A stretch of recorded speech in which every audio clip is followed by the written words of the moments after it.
अभी हरियाणा के कई इलाकों में मानसून ठीक तरह से बरसा भी नहीं था कि इसी बीच करनाल के गांव गोगड़ीपुर के नज़दीक पश्चिमी यमुना नहर के एक किनारे में अचानक दरार आ गई। ऐसे में अगर भारी बारिश हो जाती है तो पानी के दबाव बढ़ने से लिंक नहर के दूसरे किनारों की ओर भी बड़ा खतरा पैदा हो सकता है। वहीं आई दरार के कारण सूचना मिलने पर मौके पर ही सिंचाई विभाग के अधिकारी तथा स्थानीय गांव के लोग बड़ी संख्या पर पहुंच गए।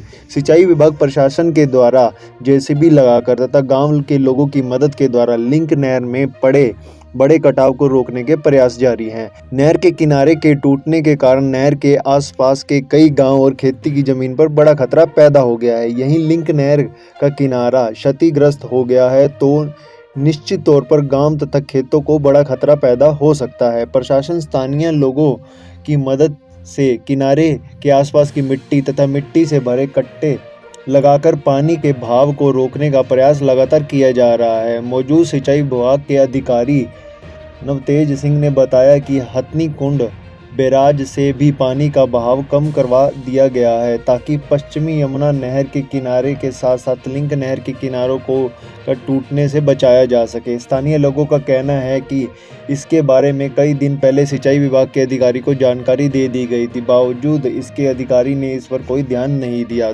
दूसरा बड़ा कारण है कि पश्चिमी यमुना नहर के साथ लगती लिंक नहर के कारण नहर के बीच के किनारे की चौड़ाई कम कर दी गई है, जिसके कारण नहर का किनारा कमजोर पड़ गया है और उसमें दरार पड़ गई है। और यदि लिंक नहर के किनारे की मरम्मत सही तरह से नहीं की गई तो आसपास के कई गांवों के लिए बड़ा खतरा हो सकता है।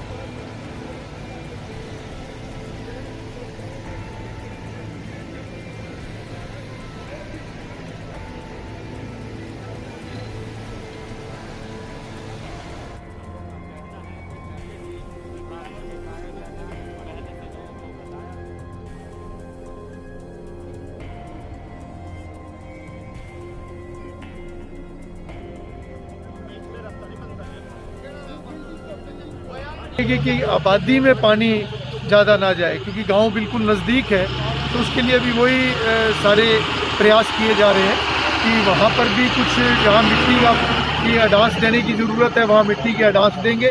और इसके अलावा एक दो पॉइंट और भी चेक कर रहे हैं जहाँ थोड़ा बहुत पानी इस तरीके से डाइवर्ट हो जाए कि वहाँ भी आगे भी ज़्यादा नुकसान ना हो और यहाँ का लोड कम हो जाए। अभी मेरी अपने डिप्टी कमिश्नर निशांत यादव जी से भी बात हुई है और वो सब उसी प्लानिंग में लगे हुए हैं। निशांत जी भी यहीं अभी पहुंचे हैं और बाकी सभी अधिकारी भी हैं।